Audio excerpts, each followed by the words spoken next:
اقترب حفلنا من نهايته الجميلة نموذجا حيا للفرح. هكذا ننهي هذه التمثيلية التي أصبحت حقيقة خالدة مثل كل ما فعلناه خلال فترة ولايتنا الطويلة.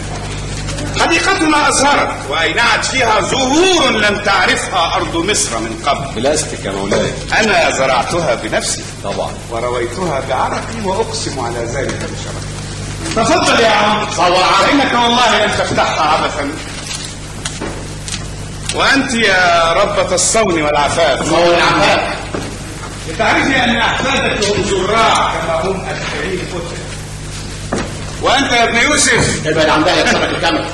لتعرف أنه حيث يطيع الشعب تنبت الزهور. أما أنت بلاش فلكي يؤكد للجميع أنني لا أكرهك بما فيه الكفاية، ولكن ستعودون لبلادكم وحتوحشونا جدا. لكن تذكروا أن اللي يشرب مية النيل مرة لازم يرجع لها مرات ومرات. ولذلك قررنا أن نجعل من الأهرامات مزارا وسبيلا وتكية ومنتقى لكل الناس من كل الأديان والأجناس. وكل من يريد فتح مكاتب سياحية هنا أو في بلده سنرحب به كما رحبنا بكم في حفلنا المشهور.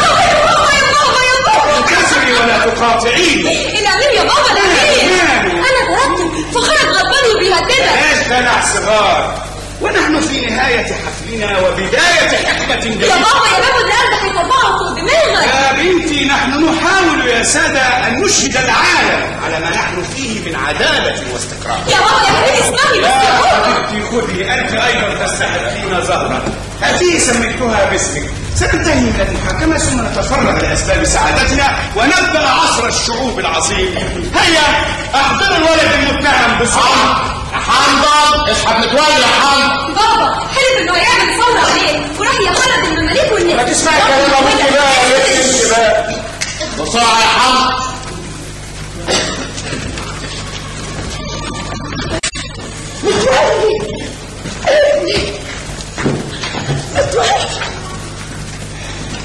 تعال يا بني، إنني أسلمك لقضاتك الشرعيين.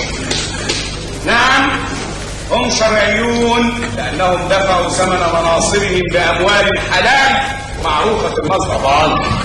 فقد أذكرهم بأن يحكموا بما فيه صالح هذا الصرح الشامخ الذي بنيناه في زمن قياسي ليكون شاهدا على عبقريتنا نحن زراع الزهور وبناة المقابر العظيمة. ولكن يجب أن تعاقب بما تستحق لتكون عبرة لكل من يحاول انتهاك مقدساتنا بكلمات مغرضة جريرة. ما يصحش يا مولاي، هد اللعب شوية. أنا آسف لأنني فعلت هذا لا يجوز. وحتى لا يقول ذوي الغرض أنني تدخلت في المحاكمة سأشغل نفسي بكتابة قصيدة شعر جديدة.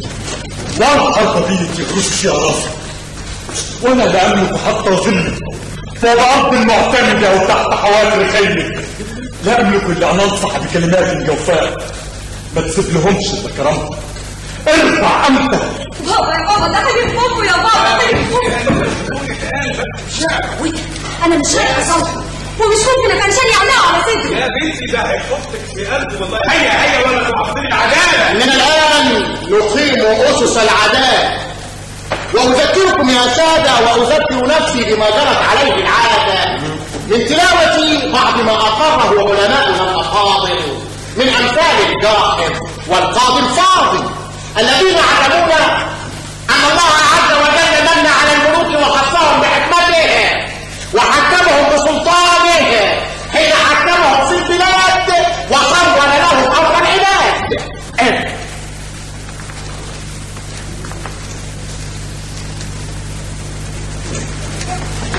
لذا يا سادة وجب علينا تحضيرهم وتعزيزهم وتقريبهم والخشوع لهم. فإن أطعنا سادتنا وكبراءنا فأضلونا السبيل. اخلص خالص. وتعلمنا وصايا الأقدمين السابقين أن من لا قديم له فلا جديد له. ولقد قال أجدادنا المصريون المؤمنون الطيبون: احمي ظهرك لرئيسك يعمر بيتك بخيراته. هذا الذي يناصب رئيسه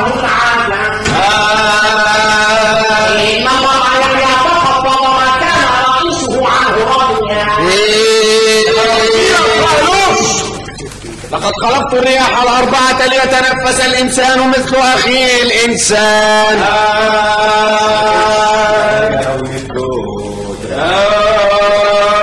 لقد خلقت المياه العظيمة ليستعملها الفقير مثل السيد. لقد خلقت كل إنسان مثل أخيه. ليس هذا وقت للفكاهة يا مولاي لا ترعوني إن مغليتي منفوش على الحجر. يقول أردشير بن بلد إن سعادة الرعية في طاعة الملوك، فالملوك هم الأساس والرعية هي البناء، وما لا أساس له مهدوم، ويعيش مأزوم من غير هدوء. لما يملك راجل واحد كل الدنيا لازم تعمل من خلاخيل ام عيالك، من لحمك عظمك، من اغلالك تعمل سيف. لما يكون راجل واحد مالك كل الدنيا لازم ترفع سيفك او تاكل طوب الارض.